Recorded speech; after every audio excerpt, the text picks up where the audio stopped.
மகிழ்ச்சிகரமான வாழ்க்கையை நாம் எல்லோரும் எதிர்பார்க்கிறோம். ஆனால் கால ஓட்டத்தில் நாம் சந்தித்து கொண்டிருக்கக்கூடிய விஷயங்கள் ஏதோ ஒரு விதத்தில் நமக்கு துன்பத்தை தருகிறது, கவலைகளை தருகிறது.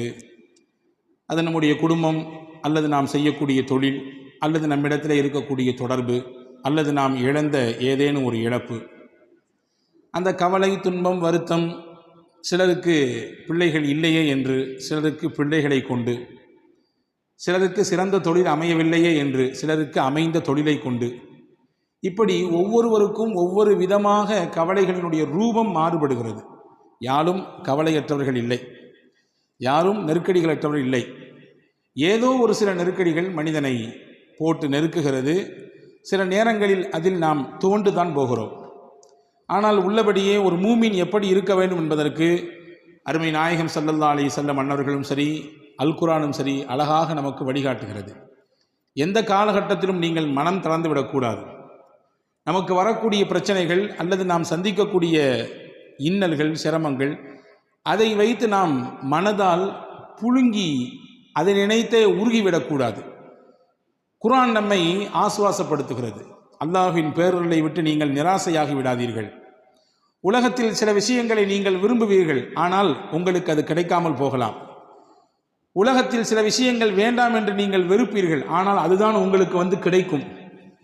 நீங்கள் நினைக்க வேண்டாம், நம்ம நினைச்சதுலாம் கிடைக்கலையே, நம்ம எது வேண்டாம்னு நினைச்சோமோ அதுவெல்லாம் கிடைக்குது அப்படின்னு நினைக்காதீங்க.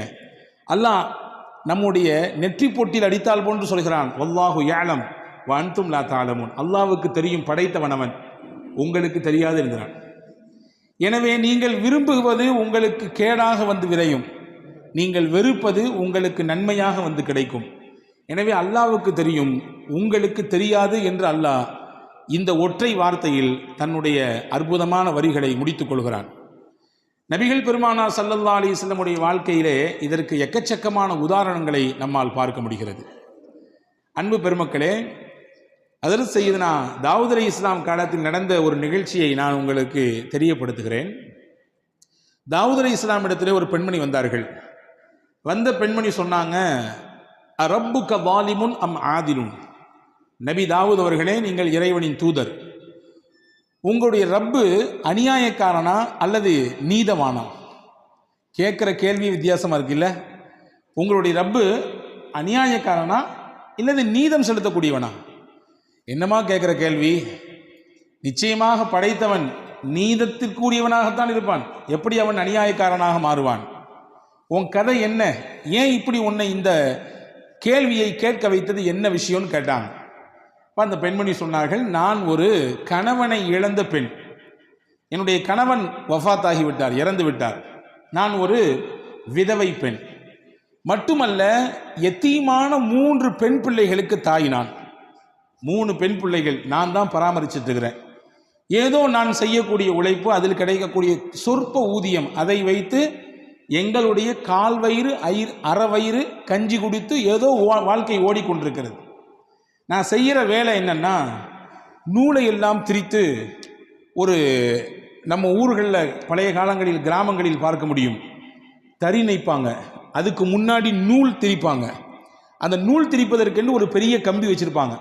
அப்படி நூல்கள் எல்லாம் மொத்தமாக அதில் கோர்த்து அதற்கடுத்து தான் கொண்டு நெசவு செய்வதற்கு தறிக்கு ஏற்றுவார்கள். இப்படி நான் நூலை எல்லாம் சரி செய்து திரித்து அந்த பெரிய ஒரு இரும்பு கம்பியிலே நான் மொத்தமாக சேர்த்து வைத்துக் கொள்வேன். திரித்த நூல்களை எல்லாம் கொண்டு போய் கடை வீதியில் போய் அதில் கொஞ்சம் லாபத்தை வைத்து விற்று அதில் வரக்கூடிய காசை வைத்து என்னுடைய வயிற்றையும் என் பிள்ளைகளுடைய வயிற்றையும் கழுகி வருகிறேன். நேற்றைய நாள் நான் நூலை திரித்து எடுத்து பஜாரிலே கொண்டு விற்கலாம் என்று போனால், திடீரென்று எங்கிருந்தோ ஒரு பெரிய கழுகை போன்று உண்டான அமைப்பில் ஒரு பறவை வந்து அந்த நூலையும் அந்த மொத்த இரும்பு கம்பியையும் மொத்தமாக தூக்கிவிட்டு போய்விட்டது. என் முதலே போச்சு, என்னுடைய வியாபாரமும் போச்சு, அதற்கான முதலும் போச்சு. நான் இனிமேல் எப்படி வியாபாரம் பண்ணுறது? எங்களுடைய குடும்பத்தை, என்னுடைய அனாதையான பிள்ளைகளை எப்படி நான் அவர்களுக்கு சாப்பாடு கொடுப்பது? பசியோடு பட்டினியோடு வந்து நிற்கிறேன். எனவே தான் நான் கேட்டேன், நாங்கள் இப்படி தானே இவ்வளோ கஷ்டப்பட்டு சம்பாதிக்கிறோம், கொஞ்சம் கொஞ்சம் தானே சம்பாதிக்கிறோம், அந்த காவயிறு அறவயிறு சாப்பாடு தானே நாங்கள் போய்கிட்டு இருக்குது, இது கூட உங்கள் இறைவனுக்கு பிடிக்கலையா? அநியாயமா இது, எனவே தான் நான் கேட்டேன் என்று அந்த அம்மா சொல்லுச்சு. அதாவது தாவூத் அலைஹிஸ்ஸலாம் சொன்னாங்க, கொஞ்சம் பொறுமையாக இருமா, எதை செய்தாலும் அல்லாஹ் அதற்கு நியாயம் வைத்திருப்பான். மூமீன்கள் பொதுவாக நமக்கு வலுதரக்கூடிய வசனங்கள் நிறைய இருக்குது குர்ஆனிலே. அதிலே ஒரு விஷயம்தான், ஒரு வசனம்தான் நம்ம எல்லாருக்கும் தெரிந்த ஒரு அத்தியாயம், சூரத்து அலம் நஷ்ரஹ். அந்த அலம் நஷ்ரஹிலே அல்லாஹு தஆலா நீங்கள் கவனித்து பார்த்திருப்பீர்கள், ஒரு விஷயத்தை 2 தடவை மடக்கி மடக்கி சொல்கிறான். பார்த்துறீங்களா? இன்ன மஅல் உஸ்ரி யுஸ்ரன், இன்ன மஅல் உஸ்ரி யுஸ்ரா. ஒரே கருத்து தான், ஒரே வார்த்தை தான், அல்லாஹ் 2 தடவை சொல்கிறான். திருக்குர்ஆனில் 6200 சொச்சம் வசனங்கள் இருக்கிறது. ஒரு சில அறிவிப்புகளிலே கூடுதல் குறைவு. ஆனால் எந்த வசனமும் தேவையற்றது, இது அதிகப்படி, இது இந்த இடத்துல சொல்லாமல் தான் நல்லா இருக்கும் அப்படின்னு எதையும் சொல்ல முடியாது. திருக்குர்ஆனின் ஒவ்வொரு எழுத்தும் ஒவ்வொரு வசனங்களும் அர்த்தம் உள்ளது, வீணானது இல்லை. அப்படி என்றால் ஏன் ஒரு வசனத்தை அல்லாஹ் 2 தடவை சொல்ல வேண்டும்? ஒரே கருத்தை ஏன் 2 தடவை மடக்கி சொல்ல வேண்டும் என்றால், அறிஞர்கள் சொல்கிறார்கள், உங்களுக்கு அல்லாஹ் ஒரு கஷ்டம் கொடுத்தால் 2 சந்தோஷம் தருவான். உங்களுக்கு ஒரு நெருக்கடி வந்தால் 2 மகிழ்ச்சி வரப்போகிறது. உங்களுக்கு ஒரு இழப்பு என்றால் 2 சந்தோஷம், 2 வரவு வரப்போகிறது. இதுதான் உண்மை. இதற்காக வேண்டிதான் அல்லாஹ் 2 தடவை சொல்கிறான். இப்போ சொன்னாங்க தாவூத் அலைஹிஸ்ஸலாம், கொஞ்சம் பொறுமையாரி, நீ வார்த்தையை விட்டுறாத. சில சமயங்களில் கோபத்தில் அல்லது ஏதாவது ஒரு பதட்டத்தில் வார்த்தையை விட்டு விடுகிறோம், விட்டு அதற்கு பின்னால் யோசிக்கிறோம், தவிக்கிறோம், ஆஹா அப்படி சொல்லிட்டு கூடாதே என்று நினைக்கிறோம். தாவூத் அலைஹிஸ்ஸலாம் கொஞ்சம் பொறுமையாரிமா, கொஞ்சம் உட்காருமான்னாங்க. ஒரு ஓரத்தில் உட்கார்ந்தாங்க அந்த அம்மா. கொஞ்ச நேரத்தில் திடீரென்று ஒரு 10 வியாபாரிகள் வந்தார்கள். வந்தவர்கள் தாவூத் அலைஹிஸ்ஸலாம் இடத்திலே வந்து, நாங்கள்லாம் கடல் வணிபம் செய்யக்கூடியவர்கள், கடலில் போய் முதல்ல போட்டு எடுத்து வந்து சரக்கு எடுத்து வந்து ஊரில் விற்பனை செய்யக்கூடியவங்க. அப்படி நாங்கள் வியாபார சரக்குகளை எல்லாம் வாங்கிட்டு ஒரு சின்ன படகிலே நாங்கள் ஏறி வந்து கொண்டிருந்தோம். வந்து கொண்டிருக்கக்கூடிய சமயத்திலே கடுமையான காற்று, கடுமையான அனல் பறக்கக்கூடிய சூறாவளி காற்று. அந்த சூறாவளி காற்றிலே நாங்கள் வந்து அந்த சின்ன படகு அங்கிட்டும் இங்கிட்டும் சாய்கிறது. எங்களுக்கு பயம், நாங்களும் மொத்தமாக மூழ்கி போவோமோ அல்லது நாங்கள் கொண்டு வந்த மொத்த சரக்கும் வீணாய் போய்விடுமோ. சரி, சரக்கு போனாலும் பரவாயில்ல, உயிர் காப்பாற்றப்படணுமே. சரக்கு போனாலும் அடுத்து சம்பாதிச்சுக்கலாம், எங்க உயிர் போச்சுன்னா.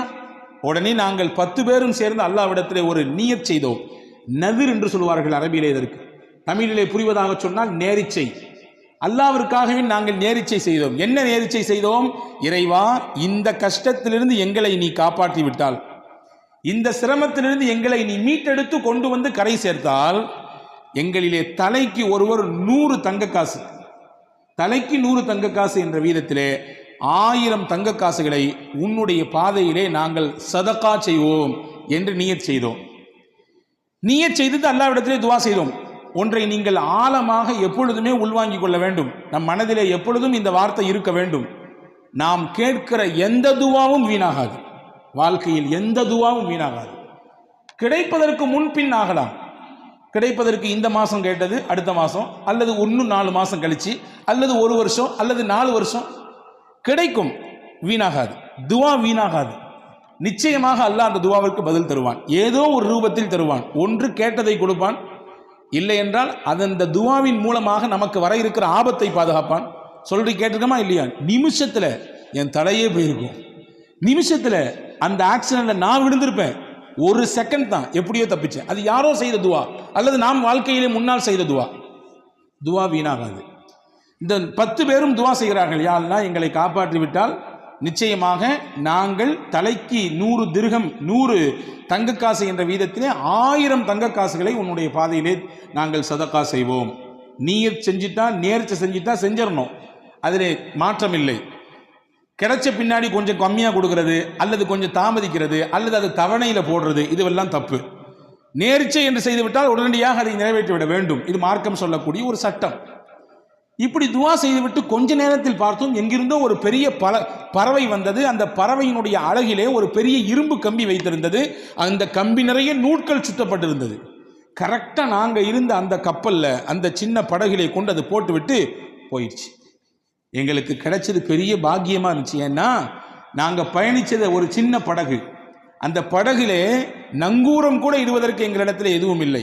அதை கொண்டு நாங்கள் கடலிலே நங்கூரமிட்டோம். அங்கும் இங்கும் ஆடிக்கொண்டிருந்த எங்களுடைய படகு ஆட்டமில்லாமல் நிசப்தமானது. எங்களை அல்லாஹ் பாதுகாத்தான். இதோ நாங்கள் கரை வந்து விட்டோம், இப்பொழுது நாங்கள் செய்த நேரிச்சையை நிறைவேற்ற வந்திருக்கிறோம், இந்தாங்க நபியே தாவூத் அலைஹிஸ்ஸலாமே 1000 தங்க காசுகள், யாருக்கு தேவைப்படுகிறதோ அதை நீங்கள் செய்யுங்கள், கொடுத்து விடுங்கள் என்று சொல்லிவிட்டு கப்பு சிப்புன்னு போயிட்டாங்க அந்த 10 வியாபாரிகளும். சிரித்து கொண்டே தாவூத் அலைஹிஸ்ஸலாம் அந்த பெண்ணை கூப்பிட்டாங்க, வான்னு கூப்பிட்டாங்க. நீ தானே கொஞ்ச நேரத்துக்கு முன்னாடி வந்து அரப்புக்க லாலிமுன் அம் ஆதிலுன், உங்களுடைய ரப்பு அநியாயக்காரனா நீதவானா என்று நீங்கள் தானே கேட்டீர்கள். ஆமா, நான் தான் கேட்டேன். அல்லாஹ் உன்கிட்ட இருக்கக்கூடிய இந்த நூல் கண்டையும் இந்த இரும்பையும் தூக்கி விட்டு அல்லாஹ் உனக்கு என்ன கொடுக்க நாடி இருக்கான் தெரியுமா? இந்த 1000 தங்க காசை கொடுக்க நாடி இருக்கிறான். இந்த 1000 தங்கத்தை உனக்கு தரத்தான், இந்த 1000 ரூபாயை உனக்கு தரத்தான் அல்லாஹ் அதை எடுத்தான். இந்த வச்சுக்கோ, இதுக்கு தகுதியான ஆள் நீதான், நீதே இதை பயன்படுத்து, உன் பிள்ளைகளுக்கு கொண்டு போய் இதை கொடு, உணவு வாங்கி கொடு, உங்களுடைய வாழ்க்கைக்கு தேவையானதை இதை வைத்து பயன்படுத்திக் கொள் என்று தாவூத் அலைஹிஸ்ஸலாம் அந்த பெண்ணிடத்திலே சொல்லி அனுப்பியதாக ஒரு வரலாற்று செய்தி இருக்கிறது. அன்பு சகோதரர்களே, எந்த காலகட்டத்திலும் இதுதான் மூமியின் நம்பிக்கை. எந்த ஒரு நெருக்கடியான நிலை வந்த பொழுதிலும் கூட நாம் மனம் தளர்ந்து விடக்கூடாது. உறுதியான எண்ணத்தோடு அல்லாஹ் இருக்கிறான் என்ற நினைப்போடு நாம் பயணிக்க வேண்டும் என்பதை தான் இஸ்லாம் அழகாக நமக்கு கற்றுத்தருகிறது. ரசூலுல்லாஹி ஸல்லல்லாஹு அலைஹி வஸல்லம் சொல்வார்கள், அஜபன் லி அம்ரில் மூமின், ஒரு மூமினுடைய விஷயம் எல்லாமே ஆச்சரியமாக இருக்கிறது. இன்ன அம்ரஹு குல்லஹு கைருன், அவர் செய்கிற எல்லா விஷயமே அவருக்கு நலவாகத்தான் வந்து விடுகிறது. வலைஸ தாலிக இல்லா லிமூமின், மூமினுக்குத்தான் அல்லாஹ் இப்படியான ஒரு பாக்கியத்தை தந்திருக்கிறான். என்ன? இன் அசாபத்துஹு சர்ராஉ ஃபஷக்கர ஃபகான கைரன் லா, அந்த மனிதனுக்கு ஏதாவது ஒரு சந்தோஷமான நிகழ்ச்சி நடந்தால், மகிழ்ச்சிகரமான செய்தி நடந்தால் அல்லாஹ் அவருக்கு சுக்ரியா செய்கிறார், நன்றி செலுத்துகிறார். யா அல்லாஹ், நான் நினைத்ததை போன்று என்னுடைய வியாபாரம் போய் கொண்டிருக்கிறது, லாபகரமான நிலை, நல்ல ஒரு முன்னேற்றம், நான் நினைத்தது போன்று உண்டான குடும்ப அமைப்பு, நான் நினைத்ததை போன்று உண்டான என்னுடைய பிள்ளைகளுடைய எதிர்கால திட்டமிடல் எல்லாம் சிறப்பாக போயிட்டு இருக்கு. யா அல்லாஹ், உனக்கே எல்லா புகழும், நன்றி. அல்லாஹ்வின் தூதர் சொன்னார்கள், ஃபகான கைரன் லா, அவருக்கு சந்தோஷம், உடனே நன்றி செலுத்தினார், அல்லாஹ் அவருக்கு அதை நன்மையாக மாற்றுகிறான். வைன் அஸாபத்துஹு லர்ரா, அவருக்கு ஏதாவது ஒரு தீங்கு ஏற்பட்டு விட்டால், கவலை ஏற்பட்டு விட்டால், மனதால் ஏதாவது துவண்டு விடக்கூடிய விஷயங்கள் நடந்து விட்டால், ஃபஸபர, அதிலே பொறுமையாக இருக்கிறார், எல்லாம் அல்லாஹ்வுடைய நாட்டம் என்று பொறுமை காக்கிறார். ஃபகான கைரன் லா, அந்த பொறுமை காக்கக்கூடிய விஷயமும் அவருக்கு நன்மையாக மாறுகிறது என்று நபிகள் பெருமானார் ஸல்லல்லாஹு அலைஹி வஸல்லம் அவர்கள் சொல்லித்தரக்கூடிய விஷயத்தை நாம் பார்க்கிறோம். எனவே அன்பர்களே, இன்னைக்கு கவலையினுடைய உச்சகட்டத்திலே மனிதர்கள் வாழ்வதை பார்க்கிறோம். WHO என்று சொல்லக்கூடிய வேர்ல்டு ஹெல்த் ஆர்கனைசேஷன் அது சொல்லுகிறது, உலகத்தில் எது பெரிய நோய், பெரிய நோயாக எது இருக்கிறது, இதய சம்பந்தப்பட்ட நோயா அல்லது புற்றுநோயா அல்லது வேற ஏதாவது ஸ்ட்ரோக் மாதிரி உண்டான விஷயமா? கிடையாது. ஸ்ட்ரெஸ் தான் பெரிய நோய், கவலை தான் பெரிய நோய். கவலை தான் எல்லா நோய்களுக்கும் மூலதனம் என்று சொல்கிறது. சிறுவர்களிலிருந்து பெரியவர்கள் வரை கவலையினால் பாதிக்கப்படுவதை பார்க்கிறோம். அப்படிப்பட்ட கவலையில் இருக்கக்கூடியவர்களுக்கு மாணவி ஸல்லல்லாஹு அலைஹி வஸல்லம் எந்த மாதிரியான போதனைகளை தந்திருக்கிறார்கள் என்பதை நாம் கவனிக்க வேண்டும். எனவே கவலை ஒரு மனிதனுக்கு உச்சகட்டமாக கூட கூட நல்ல நிலையில் இருப்பவரும் கூட சில நேரங்களிலே கொஞ்சம் தடுமாறி விடுகிறார் இல்லையா? பெரும் பெரும் பிரபலங்கள், பெரிய பெரிய துறை சார்ந்த வல்லுநர்கள், பெரிய பட்டதாரிகள், அவர்கள் கூட கடைசியிலே தனக்கு ஏற்படக்கூடிய இறுக்கத்தினாலே தன் வாழ்க்கையே முடிக்கக்கூடிய எல்லைக்கு போய் நிற்கிறார்கள். ஆனால் மார்க்கம் அதற்கு ஒருபொழுதும் அனுபவிக்கவே இல்லை. அல்லாஹ் அல் குர்ஆனிலே அழகாக சொன்னான். இந்த வசனங்கள் எல்லாம் நம்முடைய உள்ளத்திலே எழுதி வைக்கப்பட வேண்டிய வசனங்கள். வலனபுலுவன்னகும் பிஷைஇம் மினல் ஹௌஃப் வல்ஜூஇ வனக்ஸிம் மினல் அம்வால் வல்அன்ஃபுஸி வஸ்ஸமராத், உங்களை நாம் சோதிப்போம். எப்படி எல்லாம் சோதிப்போம்? மினல் ஹௌஃப், பயத்தை தருவோம், வல்ஜூ, பசியை கொடுப்போம், வனக்ஸிம் மினல் அம்வால், உங்களுடைய பொருளாதாரத்தில் இழப்பை ஏற்படுத்துவோம், வல் அன்ஃபுஸ், உங்களோடே சுத்தி சுத்தி வந்தவர்கள், உங்கள் உறவுக்காரர்கள், உங்களுடைய நண்பர்கள், உங்களுக்கு அறிமுகமானவர்கள், சொல்லப்போனா உங்களுடைய ரைட் ஹேண்ட்னு சொல்ற அளவுக்கு, உங்களுடைய வலதுகை என்று சொல்லும் அளவிற்கு இருப்பவர்கள் பொசுக்குன்னு இறந்துடுவாங்க, திடீர்னு இறந்து போயிடுவாங்க. இதுவெல்லாம் சோதனையின் ரூபங்கள். சொல்லிட்டு அல்லாஹ் சொல்றான், ஃபபஷ்ஷிரி ஸாபிரீன், யார் இதிலெல்லாம் அல்லாஹ் நம்மோடு இருக்கிறான் என்று பொறுமையோடு இருக்கிறார்களோ அவர்களுக்கு சுபசோபனம் சொல்லுங்கள் நபியே என்று அல்லாஹ் அல் குர்ஆனிலே நபிகள் பெருமானா ஸல்லல்லாஹு அலைஹி வஸல்லம் மூலமாக நமக்கு சொல்லித் தருகிறான். அன்பு சகோதரர்களே, இதுதான் நமக்கான ஒரு உற்சாக பானம். அதில் சையதத்துனா உம்மு சுலைம் ரலியல்லாஹு தஆலா அன்ஹா, சையதுனா அபூ தல்ஹா ரலியல்லாஹு தஆலா அன்ஹு, 2 சஹாபா, ஒரு சஹாபி ஒரு சஹாபிய பெண்மணி. அபூ தல்ஹா கணவர், உம்மு சுலைம் மனைவி. பேர் பெற்ற பெண்மணி.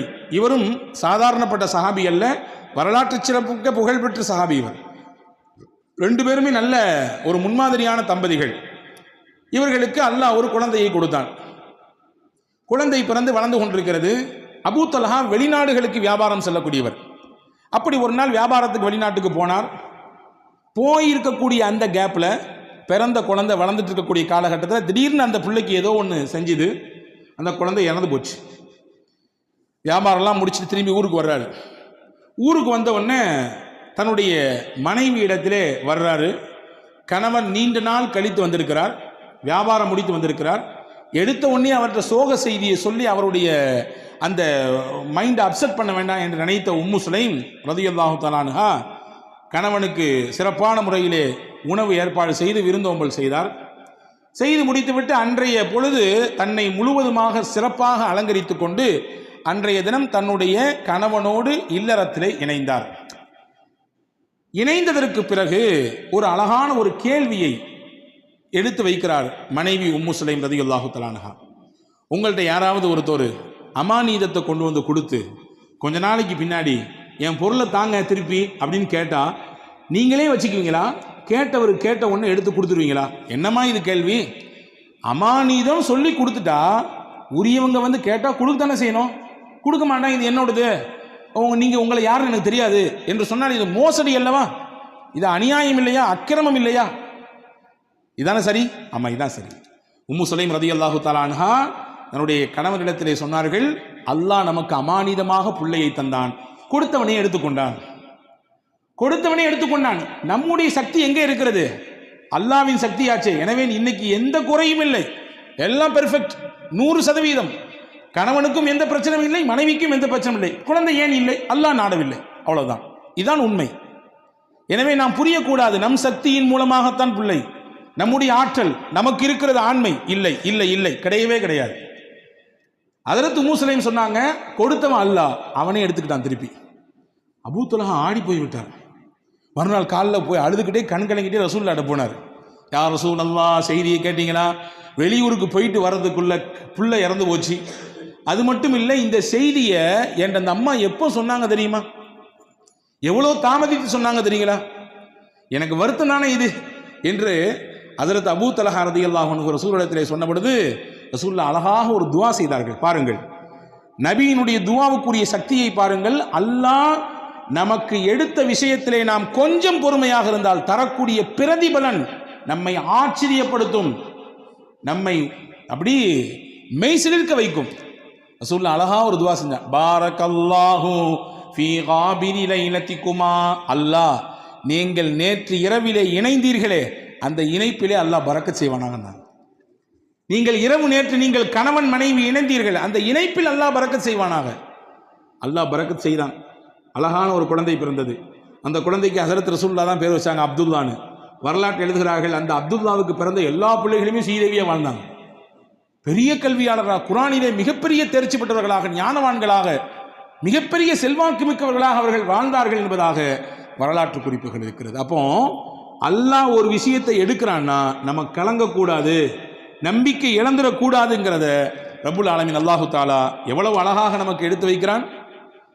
அதாவது சய்யிதத்துனா ஆயிஷா ரலியல்லாஹு தஆலா அன்ஹா வரலாற்றில் நீங்கள் தெரிந்து கொள்ள வேண்டிய முக்கியமான செய்தி இது. திருக்குரானிலே 100 என்ற ஒரு அத்தியாயம் இருக்கிறது. நிச்சயமாக நாமும் படிக்க வேண்டும், வீட்டிலே இருக்கக்கூடிய பெண்களுக்கெல்லாம் படிப்பிக்க வேண்டும். அற்புதமான அத்தியாயம். அதில் சய்யிதுனா உமர் ரலியல்லாஹு அன்ஹு சொன்னார்கள், அல்லிமூ நிசாக்கும் சூரத்தன் நூர், உங்கள் வீட்டில் இருக்கக்கூடிய பெண்களுக்கெல்லாம் சூரா நூரை சொல்லிக் கொடுங்கன்னா. பெண்களுக்கு தேவையான அத்தனை விஷயங்களையும் அல்லாஹ் சொல்லுகிறான். எங்க ஹஜ்ரத் ஓதுறதே பெருசா இருக்குது, எங்கிட்டு போய் அதுலேருந்து படிச்சு கொடுக்குறது, அதுலேருந்து இல்லை கருத்தை எப்படி உள்வாங்கிக் கொள்வது, அவ்வளவு செய்திகள் இருக்குது. சின்ன சூறா தான். ஒவ்வொரு வீட்டிலும் இருக்கக்கூடிய பெண்கள் வாசிக்க வேண்டிய, பெண்கள் உள்வாங்கக்கூடிய, பெண்கள் தங்கள் வாழ்க்கையில் செயல் வடிவம் கொடுக்க வேண்டிய விஷயங்களை அல்லாஹ் அதிலே பதிவு செய்கிறான். அதிலே முக்கியமான ஒரு செய்தி இருக்கிறது. இஃப்கா ஆயிஷா என்று சொல்வார்கள். அல்லாஹு தாலா அதில் சய்யிதுனா முஹம்மது ரசூலுல்லாஹி ஸல்லல்லாஹு அலைஹி வஸல்லம் துணைவியார் விஷயத்திலே ஏற்பட்ட ஒரு அவதூறு, அந்த அவதூறை களைவதற்காக வேண்டி அல்லாஹ் ஒரு 10 வசனத்தை தந்தான். என்ன அவதூறு? நான் பலமுறை உங்களுக்கு சொல்லியிருக்கிறேன், ஞாபகம் இருக்கலாம். நான் ஒரு கோடு மட்டும் போட்டு காட்டுகிறேன். போருக்கு போய் திரும்பி வரக்கூடிய நேரத்தில் எல்லாரும் போய்விட்டார்கள். ஹஜ்ரத் ஆயிஷா அம்மா மட்டும் சுய தேவையை முடிச்சுட்டு வர்றதுக்குள்ளார எல்லாரும் காலி. கடைசியில் எல்லாத்தையும் பார்க்கறதுக்காக நியமிக்கப்பட்டவர், ஏதாவது தவறவிடப்பட்டதா என்பதை பார்ப்பதற்கு நியமிக்கப்பட்ட சஃப்வான் மட்டும்தான் இருந்தார். ரசூலுல்லாஹி ஸல்லல்லாஹு அலைஹி வஸல்லம் அன்பு தோழர் சஹாபி ரலியல்லாஹு அன்ஹு. இவங்க ஆயிஷா அம்மாவை கண்டு ரசூலுல்லாஹ்வுடைய துணைவியார் என்பதை உறுதி செய்து தான் வந்த ஒட்டகையை அமர்த்தி வைத்து அதில் மேலே ஆயிஷா அம்மாவை உட்கார வச்சு கீழே பிடிச்சிட்டு நடந்து வந்தாங்க. ஒட்டகத்தினுடைய கயிறை பிடித்து கொண்டு நடந்து வந்தார்கள்.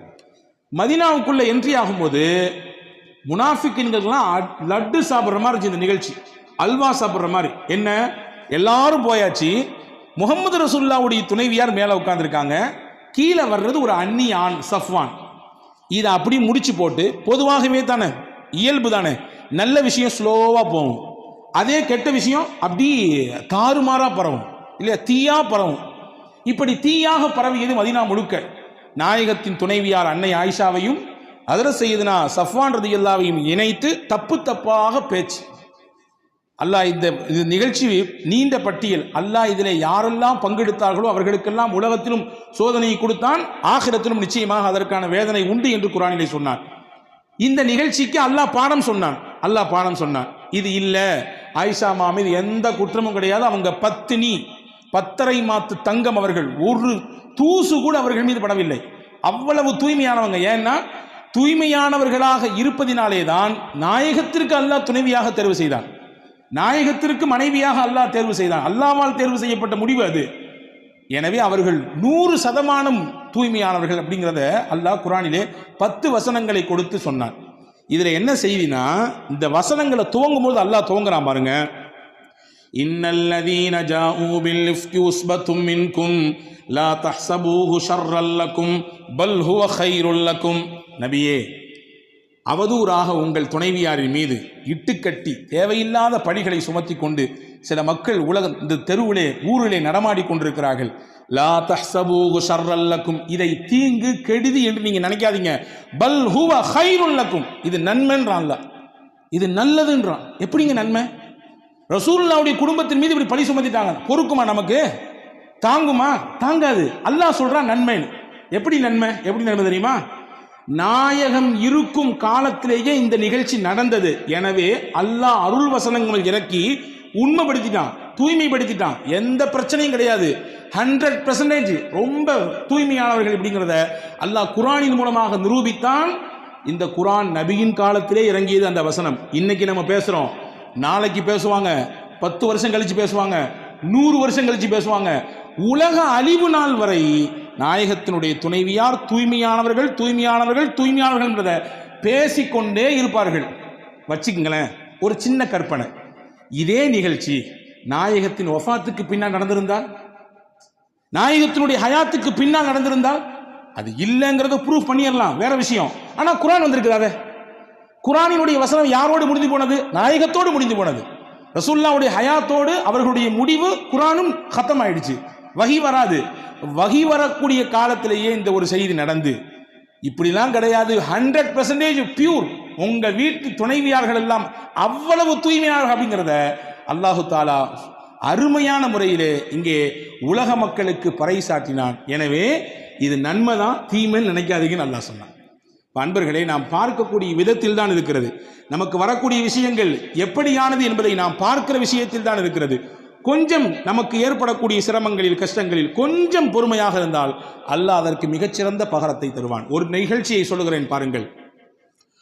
அபூ தல்ஹா ரலியல்லாஹு தஆலா அன்ஹு என்ற ஒரு சஹாபி, நபி ஸல்லல்லாஹு உம்மு சலமா ரலியல்லாஹு தஆலா அன்ஹா, அபூ சலமா ரலியல்லாஹு தஆலா அன்ஹா, இவங்க 2 பேரும் கணவன் மனைவி. அதே நேரத்தில் சிறந்த கணவன் மனைவி.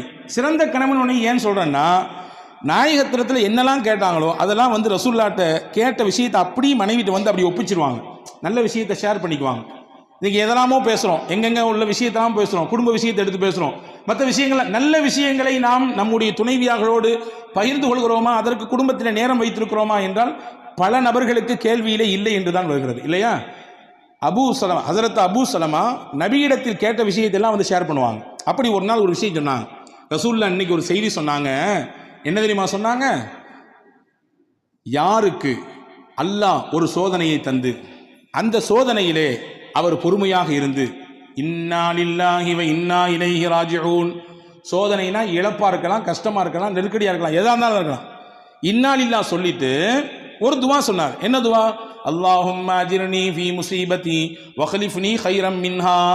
யா அல்லாஹ், எனக்கு இந்த இழப்பு ஏற்பட்டிருக்கு, இந்த கஷ்டம் ஏற்பட்டிருக்கு, இதுக்கு நீ தான் கூலி தரணும், நான் இழந்ததை விட சிறந்த பகரத்தை நீ எனக்கு தரணும் என்று ஒருவர் துவா செய்தால் அல்லாஹ் அவருக்கு ஏற்பட்ட இழப்புக்கும் கூலி கொடுப்பான், அவர் இழந்ததை விட மிகச்சிறந்ததையும் கொடுப்பான் அப்படின்னு ரசூலுல்லாஹ் சொன்னாங்கம்மா. அப்படின்னு சொல்லி ஹஜ்ரத் அபூ சலமா உம்மு சலமா ரலியல்லாஹு இடத்திலே சொல்லி கொடுத்தாங்க.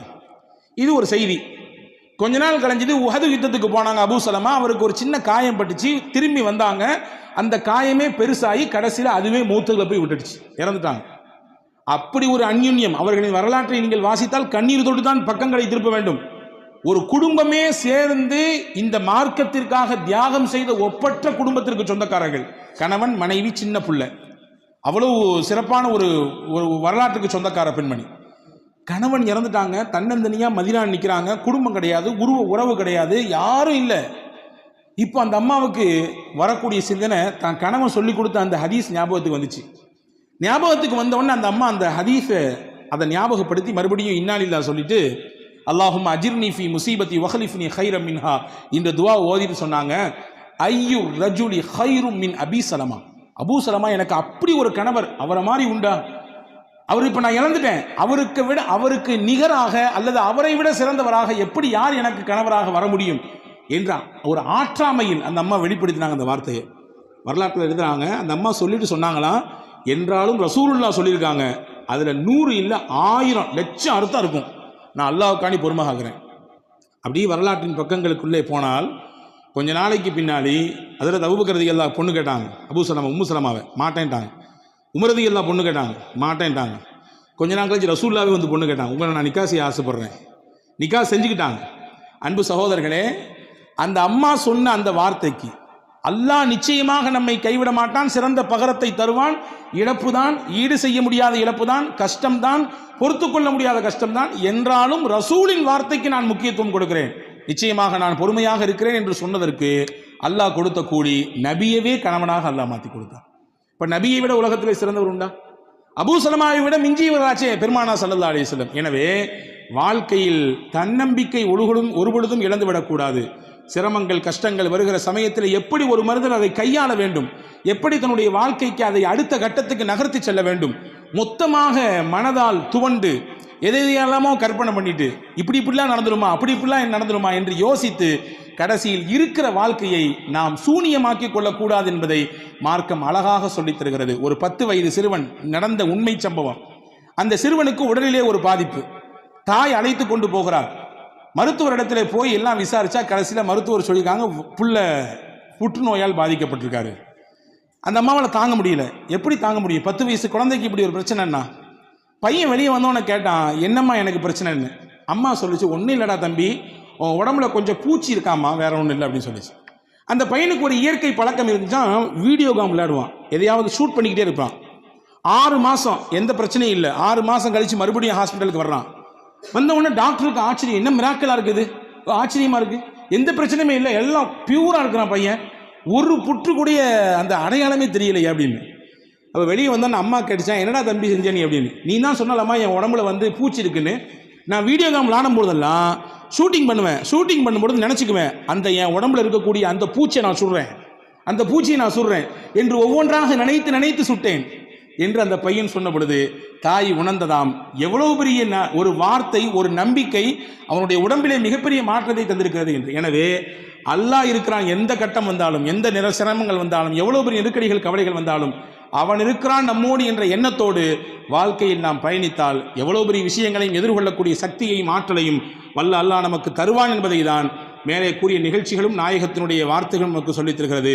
வல்ல அல்லாஹ் அப்படிப்பட்ட உயர்ந்த நர்பாகியத்திற்குரிய சிந்தனையோடு வாழக்கூடிய நர்பாகியத்தை உங்களுக்கும் எனக்கும் எல்லா மக்களுக்கும் அல்லாஹ் வழங்கல் புரிவானாக. ஆமீன். வாஹிரு தஅவானா அல்ஹம்துலில்லாஹி ரப்பில் ஆலமீன். அஸ்ஸலாமு அலைக்கும்.